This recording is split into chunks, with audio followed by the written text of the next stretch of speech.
Welcome back to Open Line. We are talking about criminal justice reform, particularly what's happening in Tennessee right now. Some exciting things. We'd love for you to chime in as well. I want to introduce you to our guests one more time. Tori Venable and Hedy Weinberg, thank you both for being here. Let's go to the lines. We do have Wayne on the line we want to take. Hi, Wayne. Hello, good evening. Thank you for the time. Sure, go ahead. This is a tough subject, and I'll be brief. Okay. The criminal justice system is so outdated. It's kind of like a car that broke down and you keep trying to fix it, and the best thing you can do is buy a new one. Now, I try to stay positive and encouraging, but the thing that really gets me is the laws that we have, they keep adding on to an existing law, and then when you get to court, you never see a judge because it's pleaded out because they want that 90% conviction rate. And it kind of baffles me when you have a prosecutor and a defense attorney and they both want to win. So it's kind of like the person that's being charged, he's in the middle, he don't know what to expect. And it's just, you know, the punishment needs to fit the crime. If somebody does something, they know what they're doing, and they should know right from wrong. If they don't, they need to be made an example of.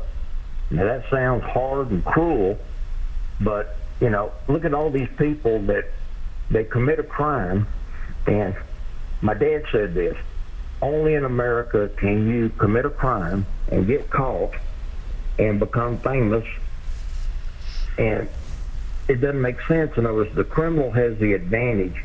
It needs to be on the other foot, and we need to basically start over. We need to go back and say, okay, you know, the punishment needs to fit the crime, and then we need to say, okay, repeat offenders, they get 1-2 chances after that, it's over. You know, you got to have some place to put them. You know, they don't belong in society. Wayne, so, I hope I ain't been too blunt. No, you sure haven't. Wayne, we appreciate you calling in. Thank you so much. You know, I think that almost everyone would agree with Wayne in the fact that our criminal justice system in many ways is broken. I think that's what's brought your organizations together and has caught the attention from the federal level to the state level. Wouldn't you agree? Yeah. Yeah, I mean, we've got a problem with over-criminalization. We have a due process problem. There's a lot of problems that are out there, but luckily we have a governor that's ready to tackle many of those problems and legislators who are willing to follow suit. And so we've got a variety of bills that we're working on that should actually make the process better for Tennesseans. And I do want to talk about this, but I know that there are some people listening right now that said you can't just throw open the jail doors and you have to punish people who commit heinous crimes.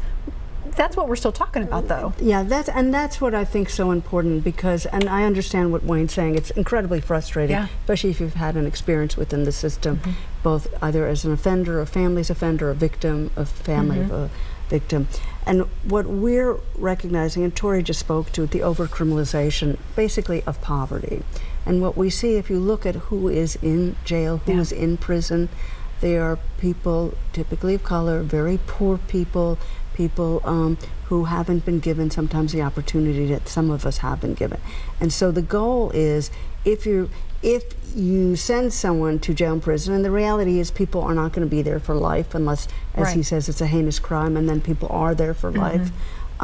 People need to be given the resources to be able to return to their community, reintegrate, have the opportunity for that second chance. And I think we have to consider, and we've lost it, the rehabilitation component. So there's punishment, but there's also rehabilitation, what some people call redemption. I mean, I think that's what our governor would call it.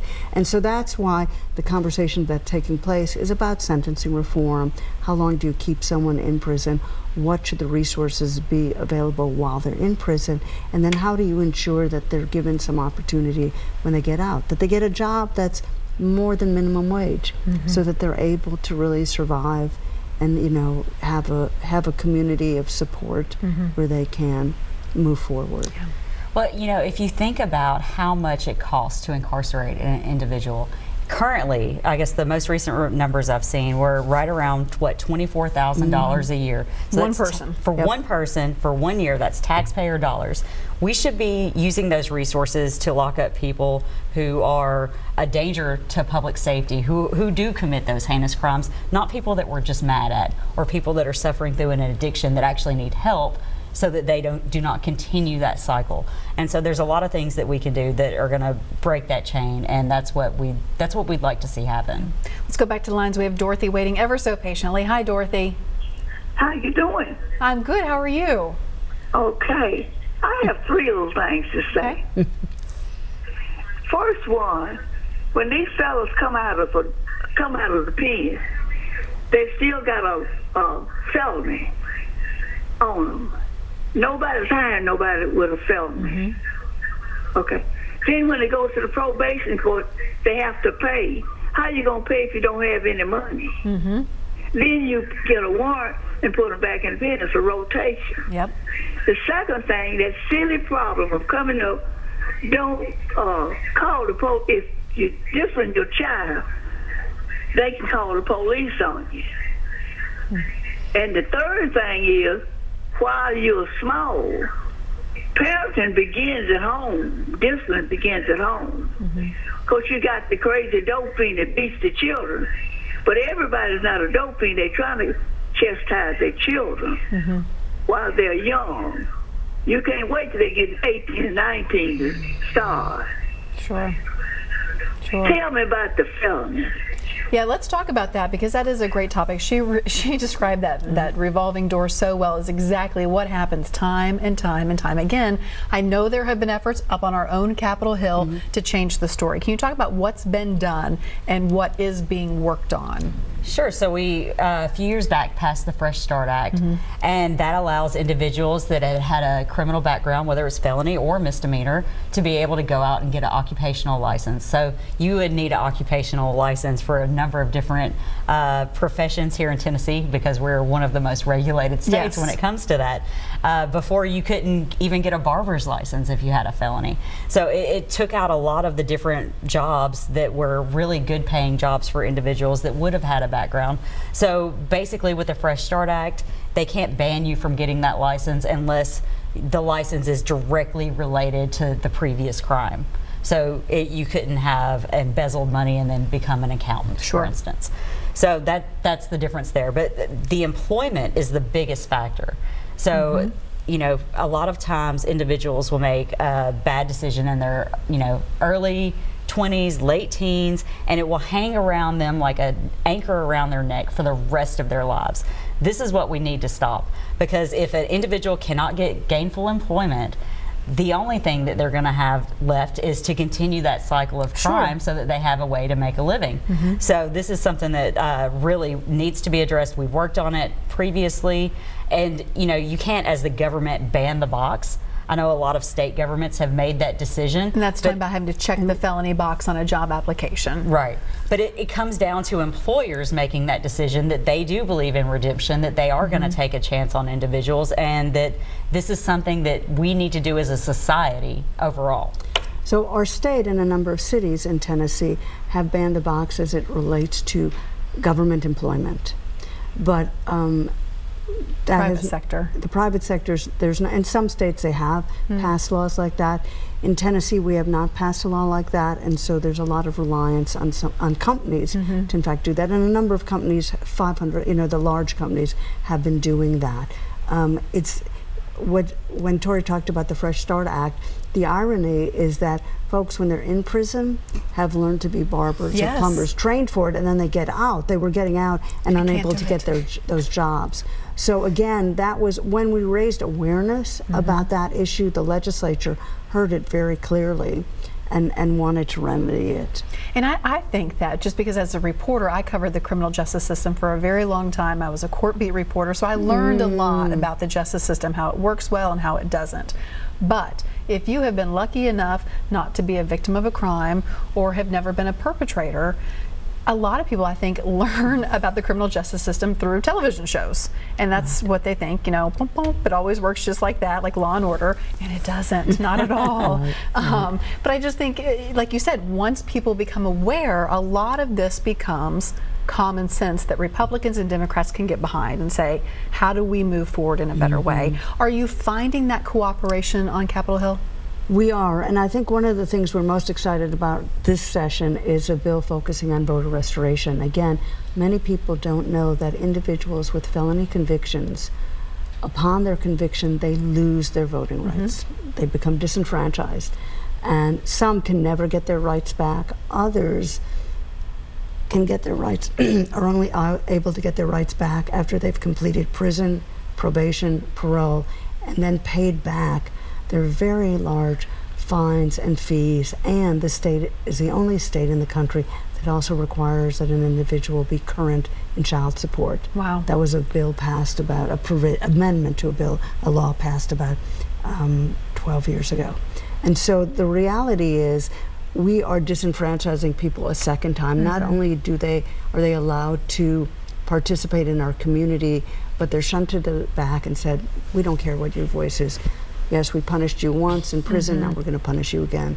So we have this wonderful bill that we're working on with Senator Dickerson and Representative Chairman Curcio, both Chairman Curcio in the House and Senator Dickerson, who's chairing the Senate, to change the law, to ensure that folks can get their rights back after they leave prison and have completed probation and parole, that they don't have to pay back their court fines and fees. Those fees and fines are not waived, but they can still be re-enfranchised. And the reason for that, there are a lot of reasons, but the most important reason is returning to the conversation about recidivism and reducing recidivism by easing re-entry, by ensuring that individuals have a voice in our democracy. It might not be the first thing they do. They need their housing, their job, their education, connecting back with their community. But to give someone a voice is very empowering. Well, I think in any walk of life, when you feel valued and you feel like you matter and your voice matters, you tend to be better. I mean, it's pretty simple. Yeah, it's restoring dignity. And, you know, one of the things that we've come across is a lot of individuals think that you just lose your rights to vote if you get a felony, that you lose your right to vote forever and ever. And that's simply not the case. For most people, unless you are were convicted of murder, rape, treason, or voter fraud, you're eligible to get your rights restored. So this is something that's already, it's already out there, but the process is incredibly cumbersome. Yeah, that's a high bar. So between the fines and fees and current child support, not just that you are currently paying child support, that means you have to catch up on your current child support, and we are the only state in the nation. So that tells you we've probably went a little too far with that because no one else picked it up. And then on the second part of it, the process right now is incredibly cumbersome. So even if an individual wants to get their rights restored, they have to, especially depending upon the date of their conviction, they have to track down either their probation officer after they've been released from probation or parole, years gone by. They have to find out the final disposition of any of their charges. They have to pull all this paperwork, and depending on where their charges are at, they could have to travel all across the state to be able to get to that point. And in theory versus in practice, in theory it's not supposed to happen like this, but in practice we know it has. There have been individuals who have went through this process, done everything they were supposed to, got their rights restored, moved to a different county, and then had to go through the whole process all over again, which is absolutely ridiculous.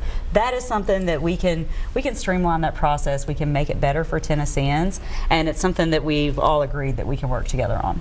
Let's head back to the lines real quick. John is waiting for us. Hi, John. John, are you with us? Hello? Hi, John, go ahead. Okay, this is John.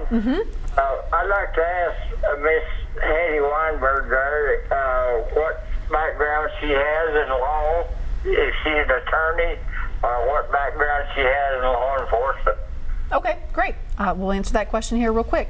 Can you tell us about your law Well, I am background? not an attorney, actually. My background's in graduate degree in social work, and that's why working with our partners, with law enforcement, with mental health professionals, with other civic and advocacy groups, we've all come together and recognized the importance of pursuing criminal justice reform. Yeah, absolutely. You know, we've had the sheriff of Davidson County on a number of times, and in building this new jail, which is just right next door to our studios, he is really revolutionizing the way that this jail is going to treat inmates, and really looking at that mental health component just as much as the, and really a jail is more about holding people until they get to that next step in the criminal justice system.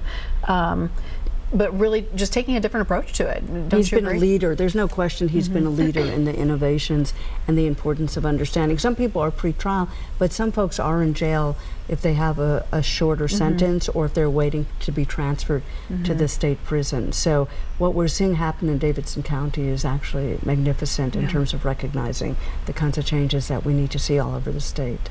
Reverend Fuzz is on the line. Reverend Fuzz, thank you for being part of the show in this conversation. Hello. Hello, go ahead. Okay, listen, I got a question. I'm not real convinced that our lawmakers are devoted to decriminalizing our community. Here in Nashville, we built new police station headquarters and we built a new jail. But our school board central office is kind of like the oldest in disrepair, and our hospital, and in the new jail there's a place or what a part in there that's going to be housing mentally ill, where that should be at a hospital. It still looks to me that we're criminalizing people. I could talk lots about this stuff, but but this is my big question. It used to be that I think you could vote if you were in prison. They had the voting machines in prison. When did prisoners, inmates, or felons lose the right to vote? When did that happen, that we didn't let people who were convicted of a certain crime vote? Okay. All right, we're going to put you on hold so you can hear the answer to this. So to my understanding, it's never been, Tennessee, it's not been constitutional for anyone to vote while they were actually incarcerated. And the laws changed a variety of times through the years, depending on what charges you would be able to get your rights restored, or how long of a ban there would be for you. But I don't know, Hedy, do you have the answer to this one? Has it ever been permissible to vote while you're in prison? Not in Tennessee that I'm aware of. Maybe in the 70s, the laws, people started focusing on the laws. Now, Reverend Fuzz, you can, as you know, vote while you're in jail pre-trial, and I think there should be more of an aggressive effort to ensure that not only folks registered, but then that they actually can cast a ballot, and that would mean that, hopefully local election coordinators would bring boxes there to allow people to vote pre-trial. Maine and Vermont are the only states in the country that I'm aware of you can still vote while you're in prison. You never lose your right to vote. Ideally, our vision would be that no one should ever lose their right to vote, because I think, as we've talked about earlier, being able to cast that vote, use your voice, is empowering and another way to make you feel as though you are respected, you have that dignity, because your idea, whatever that idea is and how you want to cast your vote, counts. But right now we recognize that we have to move forward in a way that ensures we can have as many people who are eligible vote, and that means getting rid of the financial obligations, again, getting rid of them so that they can be re-enfranchised and then cast their vote at the same time. They hopefully have job opportunities, which is, I think, what you're talking about as well, ensuring job opportunities, access to health care, and the kinds of things people need in order to maintain autonomy and also be treated with the dignity and respect that every human being deserves. On that note, we're going to take another quick break. Stay with us, coming back right after this.